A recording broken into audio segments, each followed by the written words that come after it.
There are very few people in this world who consider me beautiful. There are very few people in this world who consider me valuable. There are very few people in this world who consider me at all. Everything about me should be ignored. I'm a woman, for one. I can't read. I live in Bethany, the poor section of town. I'm not an economist. All I know is what I feel. And even though others discount my feelings, I just couldn't.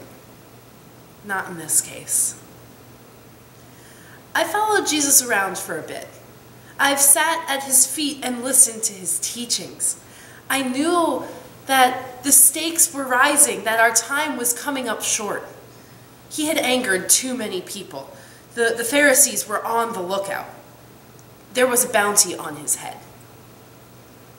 I wanted to show him just how much I valued him, how grateful I was for his ministry, the love that he proclaimed to me and my sister and my brother and all the other forgotten people around here.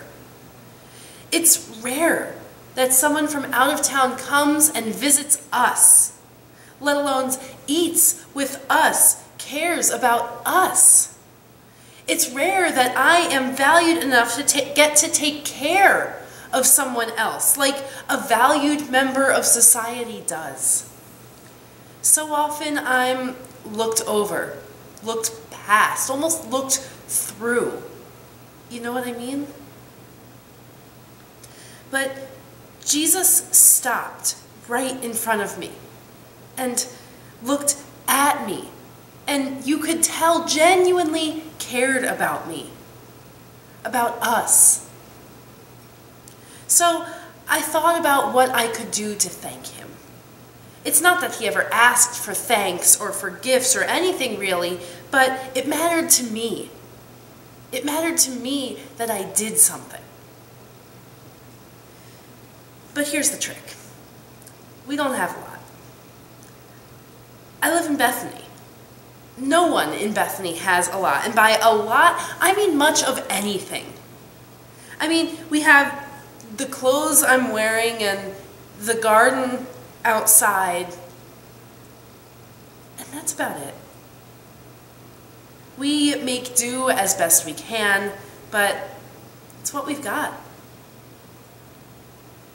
That oil was the only thing I had. In fact, I was saving it for my own burial.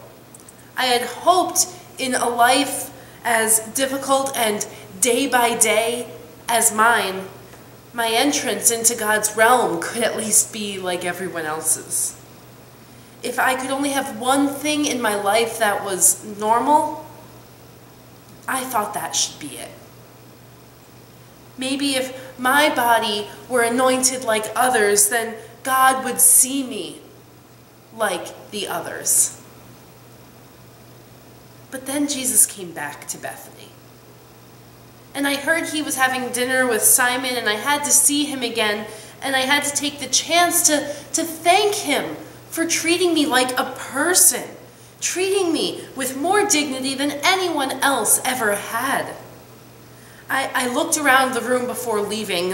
What could I give him as a gift, scanning around my raggedy, empty room, until my eyes zeroed in on that oil.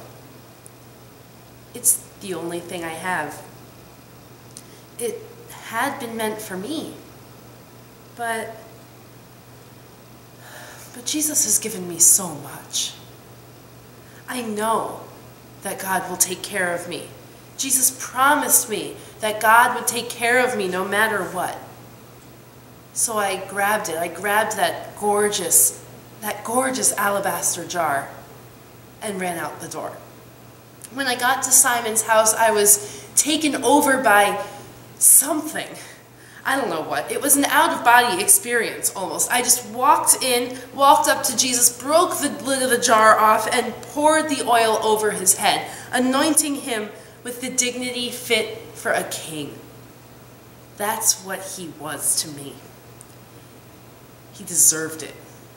He had treated me well, and I wanted to do the same for him. The scent of the oil filled the room, swirling and mixing with the smell of the food. It was almost overwhelming, which matched how I was feeling. Overwhelmed, practically out of breath. I thought about the psalmist's proclamation, how good and pleasant it is when kindred live together in unity. It's like precious oil flowing upon the beard of Aaron down the collar of his robes. How good and pleasant it was to have been in unity with someone. So I took this precious oil and I poured it over his head, over the head of the greatest priest I knew. Let it run down his beard, the beard of one as great as Aaron, running down the collar of his robes. Anointing is usually saved for kings and for the dead. But I wasn't sure when or if I'd ever see Jesus again, so I took the chance to thank him while I could. It didn't take long for people to get mad at me. People are always getting mad at me. But all the men gathered around me that night called me a fool. They asked me if I knew how much the oil cost. Of course I knew how much the oil cost. It was my oil. It cost me nearly a year's wages. I knew how valuable it was. I knew what I was doing. They didn't believe me, but I did. Some things, though, some people are worth it. And Jesus definitely was. Were there other ways I could have used that oil? Of course there were. Were there other ways that I could have used that money? Of course. Goodness, yes, I could have used that money. There was a cruel irony in the disciples telling me that I should have sold that oil and given the money to the poor. I am the poor. But because I had one nice thing, I didn't really count.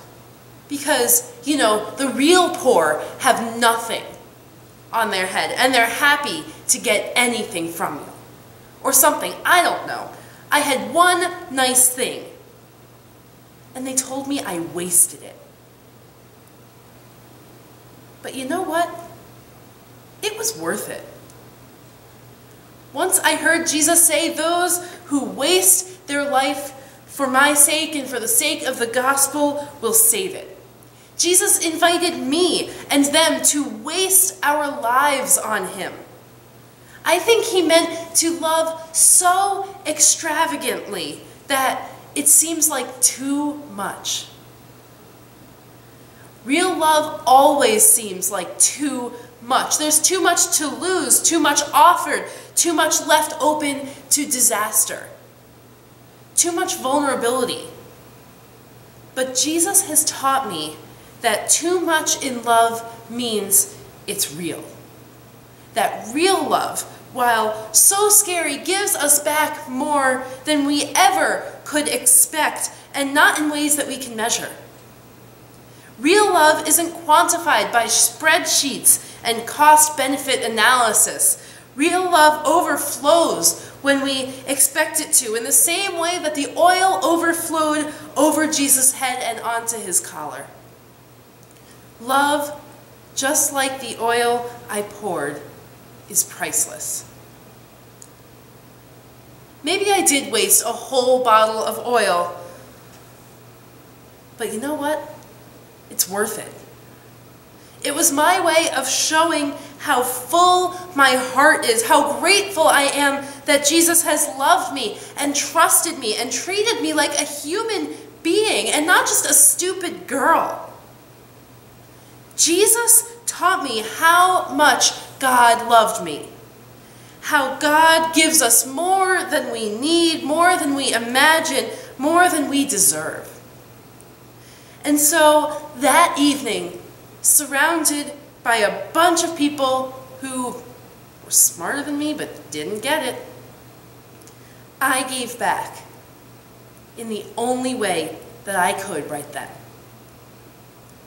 Let them complain. It was never really about them anyway. It was about Jesus. I did it for Jesus, and Jesus said, thank you. Nothing God does for me can be considered a waste. Everything I do for God is worth it.